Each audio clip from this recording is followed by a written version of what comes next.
So I'm going to tell you how ancient Greek philosophy inspired modern cognitive behavioral therapy, or CBT, and how through CBT, millions of people have got access to the therapeutic wisdom of the ancient Greeks.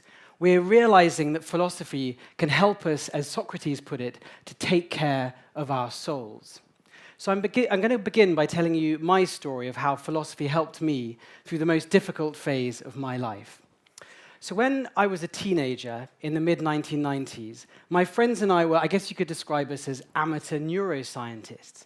We liked to experiment on our own brains with various different chemicals every weekend.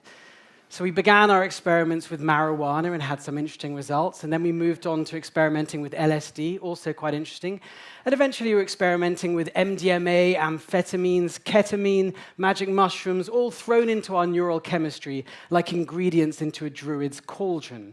And we had some great times, some hilarious, visionary, even spiritual experiences. But then I noticed some of my raver friends beginning to wipe out.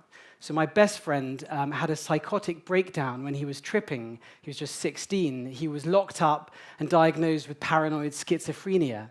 Other friends developed bipolar disorder, depression, anxiety, paranoia. And then in my first term at university, I started to get panic attacks. I didn't know what a panic attack was. I just knew I'd be in quite an unthreatening situation, and I'd suddenly feel this full-bodied existential terror. And that undermined my confidence because I didn't know who I'd be from one day to the next. And it also made me more socially anxious because I was never sure when panic was going to jump out and humiliate me. And my real terror was that I'd done something permanently, some permanent damage to the chemical balance in my brain, in which case maybe there was nothing I could do about it. Maybe I'd ruined my life before the age of 21. So all the way through university, I became more and more miserable. And then I graduated and I hit rock bottom. I became a financial journalist. I got a job reporting on the German mortgage bond market. This is what happens if you mess around with drugs. My kind parents sent me to see quite an expensive therapist to try and help me. And he diagnosed me as suffering from social anxiety, depression, and post-traumatic stress disorder. I think he was being paid per diagnosis. And he wasn't able to help me, so I went away and I researched those conditions for myself and found they could apparently be treated by something called cognitive behavioral therapy, or CBT. And I also discovered there was a CBT support group for people who suffered from social anxiety that met near me every Thursday evening in London. So one Thursday, I went along. I found 10 people sitting in a circle. And there wasn't actually a therapist present, but someone in that group had illegally downloaded a CBT course for social anxiety from the internet. So we listened to that course and practiced the exercises and did the homework and encouraged each other on. And for me, at least, it worked. I stopped having panic attacks after a few weeks, and I began to understand how to transform my emotions. So I became fascinated by CBT, and I wondered where it had come from. I discovered it had been invented by an American psychologist named Albert Ellis, who lived in New York. So one day in 2007, I got on a plane to New York, and I went to interview him. By that stage, he was 92, old, frail, and sick, and it turned out to be, sadly, the last interview he ever gave. He died a few months later. But I got to thank him in person for inventing this therapy that had saved my life. And I asked him where it had come from. Ellis told me he had trained as a Freudian psychoanalyst in the 1950s, but he'd become frustrated with how little progress his patients seemed to make. So he looked around for other ways to understand the emotions, and he turned back to his first great love, ancient Greek philosophy. He'd been particularly inspired by a line from a Stoic philosopher called Epictetus. Epictetus said, "Men are disturbed not by events, but by their opinion about events." That inspired Ellis's famous ABC theory of the emotions. A stands for the activating event, something that happens to us. B stands for our beliefs, how we interpret that event. And C stands for the consequent emotion that we feel through our interpretation. It often feels that our emotions just happen to us automatically and involuntarily in response to an event. There's just an action, then a reaction. Let's say we're walking down the street and we pass someone frowning, and we immediately feel offended and angry. It feels like we go straight from A to C. But if you look at that event closely, what happened was you interpreted it a certain way. You thought, that person is frowning at me, they're looking down at me in some way, and they shouldn't. How rude, how offensive. And that interpretation led to you feeling offended and angry. Once we realize how our interpretations lead to our emotions, we can hold our interpretations up to the light and ask if they're definitely accurate or wise. We could ask ourselves, for example, was that person definitely frowning at me? Maybe they were just frowning. And if they were frowning at me, so what? Does that mean I have to take their bad mood with me through the rest of my day? We can start to choose our perceptions, our interpretations more wisely, and this will affect how we feel. So that might sound quite simple, quite easy. Unfortunately, it's not quite that easy, because a lot of the time, our interpretations are unconscious and automatic. We have a kind of running commentary, an inner voice that's going through our head all through the day, making judgments about the things that are happening to us. And usually, we don't question that inner voice. We don't even notice it. That inner voice will be made up of all the beliefs and opinions we've heard since we were children. We've internalized it. We assume that that running commentary, that inner voice, is always completely accurate and true. But unfortunately, it isn't. It often gets things wrong. You can think of that inner voice, that running commentary, as like a sort of 24-hour news channel constantly commenting on your life, but in a very distorted and biased way. It never really checks its facts. Now, if you have emotional problems like depression, that will be because probably your inner commentary is jumping to very negative conclusions. You might assume, for example, that everyone dislikes you, or that everything you turn your hand to will fail. So according to the Greeks then, what often causes suffering is our own beliefs. We are our own imprisoners, our own torturers. We cling to our negative or toxic beliefs even when they hurt us or even kill us. So how do we free ourselves from our self-made prisons? Well, according to Socrates, the father of Greek philosophy, what we need to do is learn how to ask yourself questions, not just assume that that inner voice is always telling the truth. Learn how to engage it in a rational dialogue. So that's what Socrates tried to teach his fellow Athenians. He engaged them in a dialogue in Athens, getting them to think, perhaps for the first time, about their unexamined beliefs and values and life philosophy. And likewise, if you go to see a cognitive therapist, they'll also engage you in a rational dialogue, asking you questions, getting you to examine your beliefs. You can do that for yourself as well, asking yourself questions and learning to perceive, perhaps for the first time, the bars of your prison cell, your own beliefs. Do we really have control over ourselves? Can we really choose how we react to things? Aren't we the slave of circumstances, the slave of our DNA, of our childhood, of our socioeconomic situation? So let me tell you, to explore that question, a little bit more about this philosopher Epictetus. He lived in the 1st century AD, and he was actually a slave. His name meant acquired. To be a slave in the Roman Empire meant you have very little control over your external life, over your situation. And yet Epictetus developed a philosophy of inner freedom and resilience, which is still incredibly powerful today. And the secret of his philosophy of resilience was to divide all of life into 2 spheres. Those things that we don't have complete control over, and those things that we do. And he said the secret of resilience is to know the difference between those 2 spheres.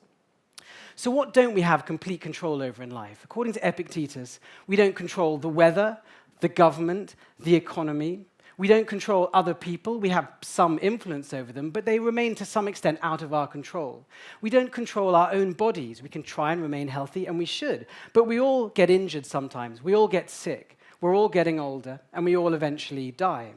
And we don't have control over our reputations either. We can put a lot of effort into trying to manage our online reputations or whatever, but to some extent, they're beyond our control. So what then do we control, according to Epictetus? Well, the only thing that we control, according to him, is our beliefs. And he thought that emotional problems come from 2 mistakes that humans often make. Firstly, they try to exert complete control over something in that first area, something external. They insist that something in their external life must be a certain way. And then when it proves beyond their control, they feel frustrated and helpless and angry. Or they fail to take control over zone 1, over their own beliefs and thoughts. Instead, they use something in the external world as an excuse or an alibi. They said, I had no choice because of this happened to me or because of that. For example, when I had social anxiety, I was very fixated on what other people thought of me. I thought they must approve of me, and if they don't, it's a disaster. Well, that was a classic recipe for feeling very anxious and alienated and out of my control. I'd made myself a slave of something external, a slave of other people's opinions. And the antidote to that was always in my control. At any moment, I could say, I would prefer for other people to like me, but that's somewhat out of my control. I can still accept myself and like myself and do the right thing regardless. As soon as I thought like that, I felt less anxious and out of control and more calm and in control. Okay, so let's say you hear a TED Talk today and you have a kind of light bulb moment. You think, now I understand how to live my life. The problem is that might change you for a few days or a few weeks, but you're probably then going to go back to the person you were before, because we're very forgetful creatures. We tend to sleepwalk through the day, as Socrates put it. And that's a problem for philosophy. Can we really change ourselves? The Greeks actually understood to what extent we are habit-based creatures. In fact, and they understood that if philosophy is going to change us, it can't just be beautiful ideas. It has to be turned into ingrained habits. So the word ethics in Greek is very closely connected to the word ethos, which means habits. And I'm going to end by telling you a few of their techniques for creating habits. One technique they used, for example, was the maxim. They would try to make their philosophy easily memorizable by turning it into maxims, catchphrases like proverbs or mantras, things like know thyself, or everything in moderation, which students would repeat out loud to themselves over and over until they became ingrained habits. And they'd also write them down in little handbooks, which they carried around with them through the day, called enchiridions. CBT uses a very similar technique. You repeat ideas over and over until they become ingrained neural habits. They'd also keep journals. At the end of the day, the trainee philosopher would write down in their journal what they'd done well, what they'd done badly. The idea of that is that we sleepwalk through the day. We don't realize what we've done or even who we are. So the journal is a way of keeping track of what you're actually doing and also keeping track of your progress. Are you really making progress in weakening bad habits and strengthening good habits? Epictetus said, if you have a bad temper and you're trying to improve it, count the number of days on which you've managed not to lose your temper.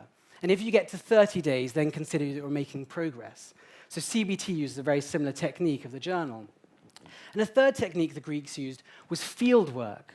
It's not enough just for your philosophy to be purely theoretical. You have to go out and practice it in real-life situations. Epictetus said to his students, you may be very good in the lecture room, but drag yourself out into practice and you're miserably shipwrecked. So you need to practice in all the different situations of your life. Likewise, in CBT, there's a big emphasis on changing not just your thoughts, but your behavior. It's called cognitive behavioral therapy. So when I was trying to overcome social anxiety, it wasn't enough to challenge my anxious beliefs in the safety of the therapy room. I had to go out and practice in real-life situations, to go to parties, for example, or practice public speaking. So eventually, one day, I might be able to do things like this. So those are some of the ways, then, that CBT has rediscovered the wisdom of the ancient Greeks. And CBT put it on a firm evidence base, which persuaded governments to put a lot of money into making CBT more available. In my own country, they put £500 million into making CBT free on the National Health Service. So if we have this new kind of evidence-based version of the ideas of the Greeks, do we then still need ancient philosophy? Perhaps now we've got CBT, we don't need the Greeks anymore. I think, finally, that it is worth going back to ancient philosophy for two reasons. First of all, the ancient Greeks and Romans wrote beautifully. The works of Plato, Seneca, Marcus Aurelius, Epictetus are some of the most beautiful works we have in Western literature, and that beauty makes it very persuasive. And secondly, CBT, though it created a wonderful short-term therapy for emotional problems, it left some things out. It left out any ideas of virtue. What does it mean to have a good character, a good life, a good career, a good company, or a good society? And it also left out higher questions. What's the meaning of life? What does it mean to flourish? Now, the ancient Greeks and Romans, they answered those big questions about what a good life looks like, what a good society looks like. But they had various different answers. They didn't just have one answer. Plato thought a good life was a life that's close to God.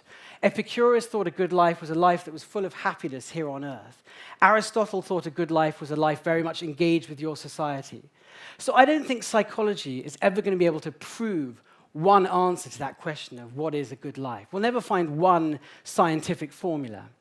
And that's why I think we need philosophy. That's why I'd like to see more practical philosophy in our schools, universities, and companies as well. So we learn not just techniques for changing ourselves, but also we learn how to ask questions about what it means to live a good life, and so we can make up our own minds. Thank you.